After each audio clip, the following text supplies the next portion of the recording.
Express ní ó ṣe ń tẹ̀síwájú la máa ń sọ lẹ́nu ẹ ti mọ gbogbo ẹ̀yin ará ilé ẹni báyìí a máa ń sọ̀rọ̀ nípa tá a ṣe máa ń ṣe òpin ọ̀sẹ̀ wa a ní abala orin a ní abala àgbàlejò a dẹ̀ ní abala ìfìrọ̀wérọ̀ láàrin ara wa. Orúkọ mi ni David Ajówọlé ọmọ Anífowóṣe tí gbogbo èèyàn mọ̀ sí Wọlé Àyànfẹ́. Iṣẹ́ orin ni orí fi rán mi tí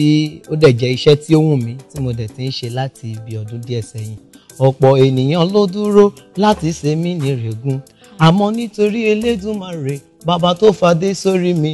èmi dúpẹ́ pé mo rí àánú gbà Ọlọ́run ìyanu mo dúpẹ́ pé mo rí àánú gbà. Bẹ́ẹ̀ náà ló rọrùn sí ni kí ni àdójúkọ 31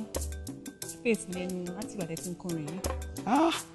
Oríṣiríṣi àdójúkọ ni bó ti jẹ́ pé àná náà ni a ṣe bẹ̀rẹ̀ yìí. Mọ́tò tí a dẹ̀ negotiate pé ó yẹ kó wá gbé wa kò wá gbé mi so èmi àti olórin kan ni a jọ wà ń bẹ̀ ẹ̀gbọ́n mi ni Ara Jésù so nígbà tí kò sí nǹkan tí mo fẹ́ ṣe mo ní láti fi ẹsẹ̀ rìn láti Odòńgúnyán dé Ìkòròdú